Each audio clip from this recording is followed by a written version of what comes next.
अस्सलामुअलैकुम, मैं हूं हुरैन फातिमा और आप देख रहे हैं हिमायती न्यूज HD चैनल। नजर डालते हैं आज की अहम खबरों पर।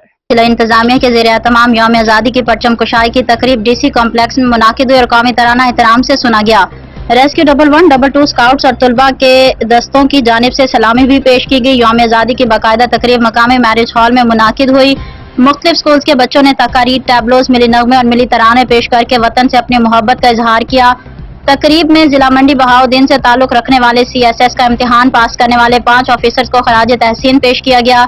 तकरीब के अख्ताम पर तकारीर, टैबलोज, मिली नगमे और मिली तराने पेश करने वाले बच्चों के लिए मेहमान खसूसी मेंबर कौमी असम्बली नासिर इकबाल बोसाल ने 2 लाख, जबकि deputy commissioner Shahid Imran mark ने 1 लाख रुपए इनाम का ऐलान किया गया। जिला इंतजामिया के ज़ेर एहतमाम यौम आज़ादी की तकरीब से मेहमान खसूसी मेंबर कौमी असम्बली नासिर इकबाल बोसाल का कहना था कि आज़ादी के कदर महकूम कौमों से बेहतर कोई नहीं जानता। पाकिस्तान की आज़ादी के लिए जहां हमारे आबा व अजदाद ने लाखों कुर्बानियां दी, वहां मुल्क के तहफ़्फ़ुज़ और इस्तेहकाम के लिए भी लाखों अफराद कुर्बान हुए। हम सब पाकिस्तान के हसूल और उसके तहफ़्फ़ुज़ और इस्तेहकाम के लिए जानों के नजराने पेश करने वालों की शहादतों को सलाम पेश करते हैं।